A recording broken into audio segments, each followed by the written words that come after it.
Jeremy Greer. And I'm Gary Butterfield. And this is Days of Future Cast, the podcast that says, hey, last episode was so nice, let's do it twice. How you doing, Gary? So nice that we do it twice. I'm good. I'm Gary with worse heart. Okay. My teeth are all messed up. My face is a weird shape. Mm-hmm. Mm-hmm. How is this different from normal? I'm just kidding. I'm not gonna bash you about that. Messed up in a new way. Overbite different. instead of underbite. So yeah, as we mentioned in the last last episode of the podcast, we're going to cover Avengers number 29, which is basically a retelling of the events of Wolverine and X-Men number 12.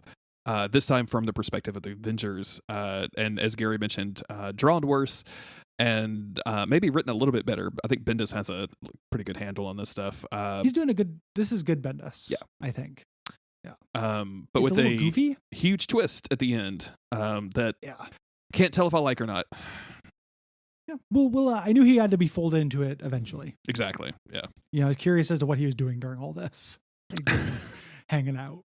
Just somewhere. Watching TV. Yeah. Practicing chess, doing chess tutors on YouTube. You think he's probably because Twitch got really big into chess for a while. Like, do you think he's like subbing to people on Twitch doing chess runs? Yeah. Or streaming Twitch. I'd watch Professor X play. I would watch Professor X stream on Twitch, absolutely, until he mind controlled everybody in a hot tub. Okay, well, Gary, stop it, man. We have work to do. I can't just be in my feelings about this. Yes. Welcome to the X tub. It's time for chess. If he doesn't call the chat his X-Men, I don't know what we're even doing. Like every single time he pushes a pawn forward, he's like, "Forward, my X-Men!" And every time he has to retreat to me, my X-Men, just do the whole thing. To me, yeah. Like, would you like to perform a to me, your X-Men? Your rook is in the right position for it. It's called a castle. God damn it. I think it's not a rook. I think it's something different, but I don't want chess people to be mad at me. It's a rook or a bishop. You're good. Oh, nice. Yeah. Hey, hell yeah. So we cut over to the X-Men hanging out in Wakanda. I love how they're just sitting on different levels. Let's have a conversation on 3 different floors. The Avengers. You said the X-Men, which would be a little weird, but yes, absolutely. Yeah, the Avengers. I know that Hawkeye is supposed to be like the sniper guy or whatever, and he was even like introduced that way, like really specifically in the MCU. But like him being on the 3rd floor of this like open plan living room, that situation is very very funny to me because you would have to yell, like if you had to talk, you would have to yell. Yeah. You couldn't see anyone's body language. Wakanda moved to an open plan living room. Like shortly after Wakandans invented the standing desk. Yes, absolutely. So Spider-Woman's coming up and she's saying like, listen, we're not going to win this. The reason why the X-Men are going to win is because they have telepaths. We don't have telepaths. Like, this is how you do it, And we have this little bit, every time that Hawkeye is drawn in this, I want to die. Okay. And they're in a relationship now, Spider-Woman and Hawkeye. And Hawkeye just takes this whole opportunity to just kind of flirt with her, including the next page after this 3rd panel down. Look at Hawkeye's face. Look at his teeth. Look at those teeth. Look at the teeth. The teeth is like that emoji where it's just all one tooth. He's one solid tooth up front. He's got, if this were the first comic I'd pick up, I wouldn't have gotten into comics. I hate this so much. It's so bad. I hate this artist. It's really terrible. On the page before, there's a panel with where you can see Iron Man looking at Captain America, and it's a suit of armor, but he clearly has a frowny face. Like, and it's not no telepaths. Boop. Yeah, what the fuck, man? All of this is just horrible. Like, it's very bad.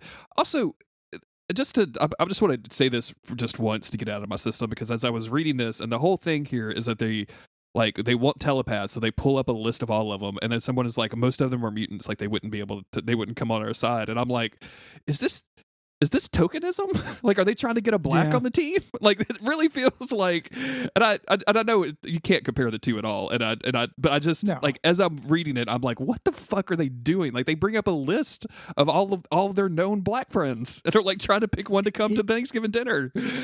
It's like they just have a button that just brings them all up. It's really weird.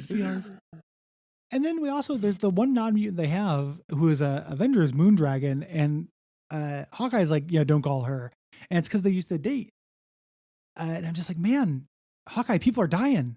Or that's what you think. People aren't dying. Maybe Hawkeye's on my side. And he's like, yeah, I'm gonna chill and get some target practice, but this isn't a big deal. They're just saving the world. Yeah. You know?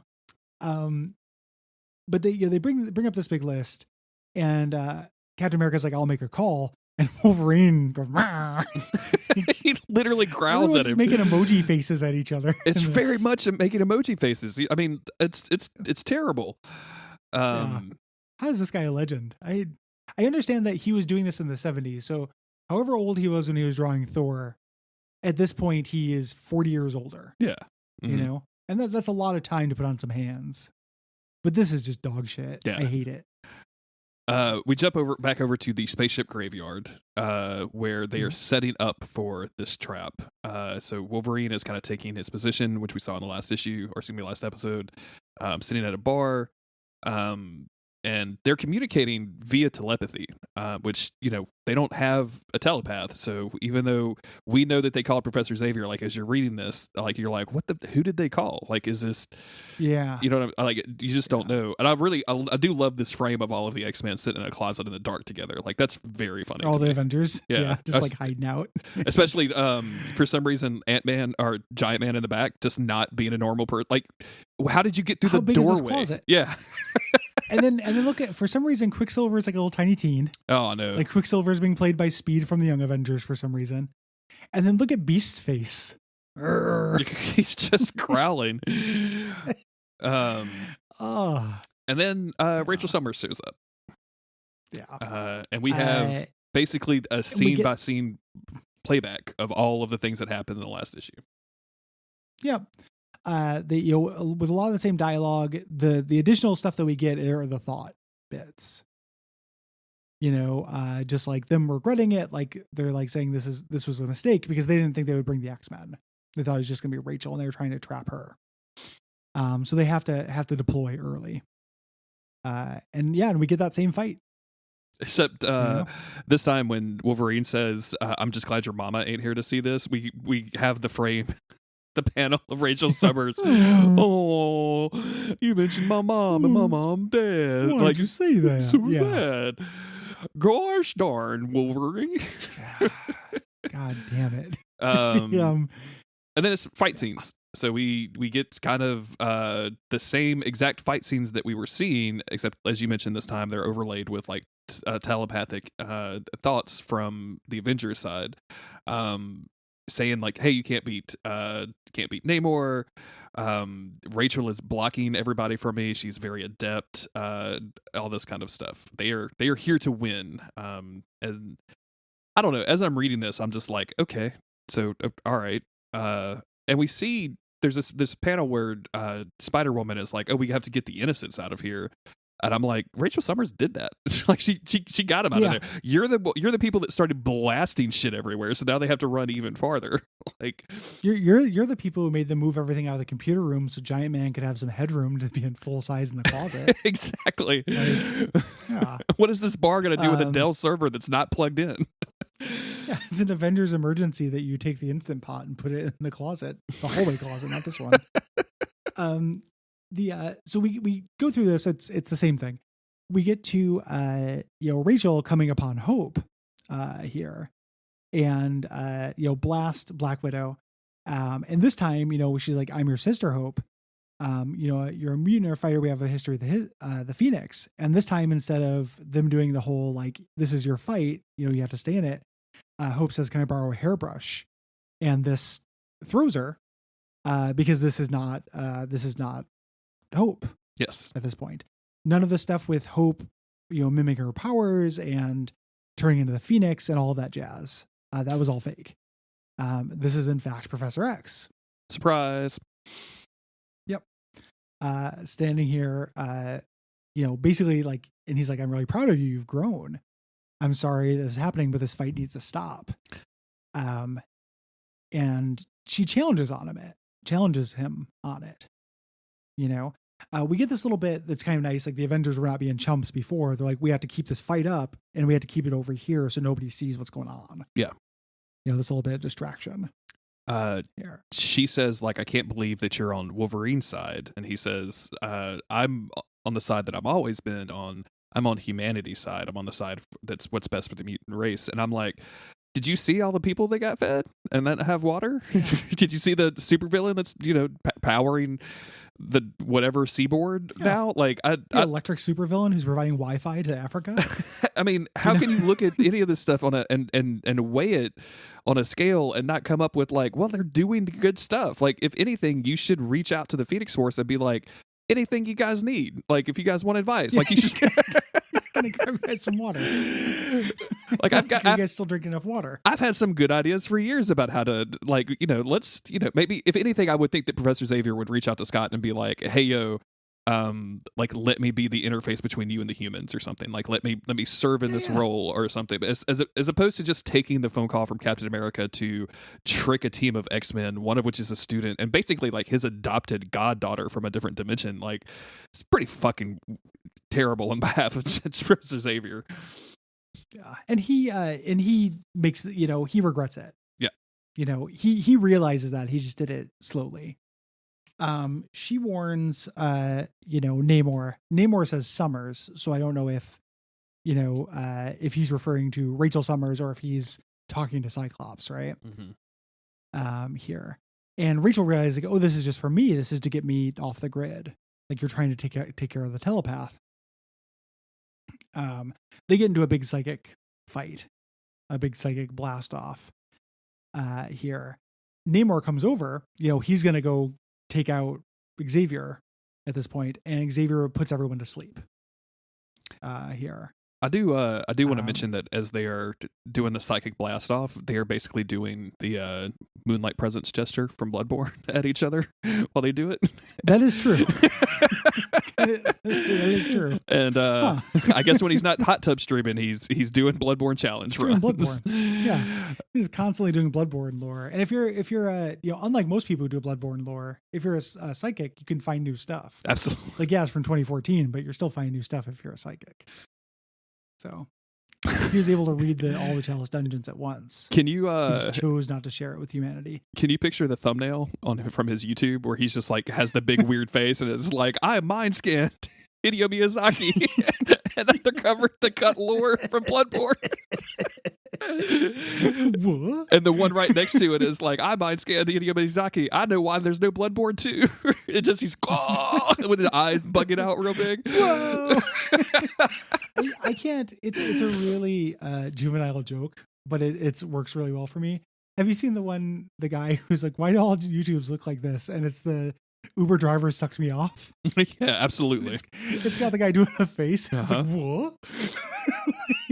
That lives rent free in my brain. Absolutely. Yeah. Uber driver sucked me off. This is the question mark. Video about it. Yeah. It's always the question mark in that gets me. Like, he's like this so shocked. Just the big eyes, like, woo. Clickbait. So he puts them all to sleep. Yep. I hear. And Spider-Woman's still awake. She's got the most powerful psychic defenses, more powerful than the Phoenix, because Bendis really likes Spider-Woman. He really does. Yeah. And she's like, oh, we're close to shutting this down. What can't you do? Basically saying like, you can just end this fight. And he goes, I'm not going to raise a hand against my students. This was a mistake. I wish that I hadn't done this. They're making their choice. I should not be fighting them. In fact, Captain America, I need you to wake up and hear this. I was never here. Neither side is going to remember this. You guys have to work this out on your own. Don't call me. Yeah. And and she's begging him. She's like, no, please, we need you. And he's like, nope, I'm out. I'm leaving. And yeah, he puts everybody back to sleep again. And he says, like, consider yourself lucky I had a dream. He tells them, sleep, dream. Consider yourself lucky I had a dream. And it's all but dead. And like, Xavier, no, it ain't. Yeah, it ain't. Like, I know this is gonna break bad eventually, right? Like, I know for a fact. Like, we've talked about it before. Like, Cyclops kills this dude, but like, as of right now, they have not done a whole lot that is like absolutely bad. In fact, they've only really just reacted to the Avengers doing some incredibly sketchy shit. So I just like, my dream is all but dead. Motherfucker, Magneto is a hero. Like, if anything, like, you were partly responsible for that. Like, what are you doing? Yeah, chill out. Like, it almost feels like he's just jealous he didn't do it. You know, my incrementalism and electoral politics didn't do it, so I don't want it at all. Exactly. Yeah, that's 100% what it feels like.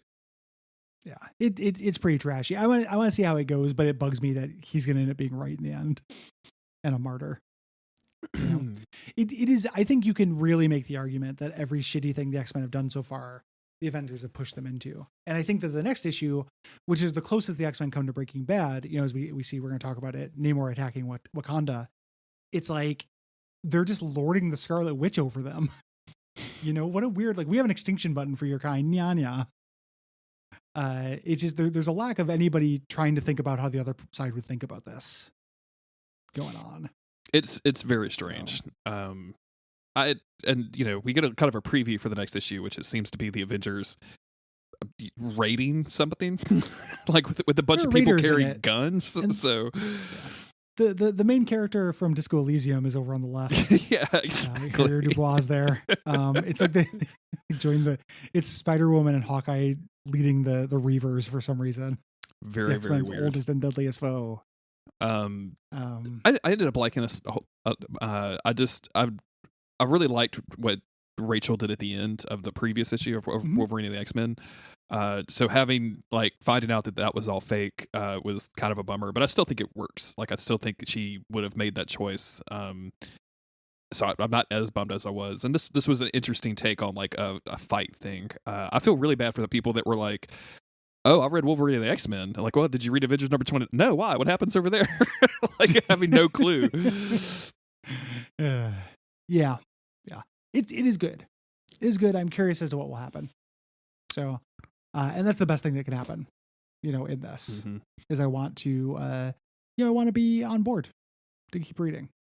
So, if you're on board to keep hearing about it, the way you do that is by supporting us. You can leave us ratings, reviews. You can tell your friends, and you can go to patreon.com/Duckfeed.tv and support us and get episodes early and the like. Please do that. Rate and review the podcast on Apple Podcast and everywhere else you can review podcasts. Did I tell you that I recently got an Everything to Guppy review on Monster of the Week? I don't think. Yeah. You didn't tell me that.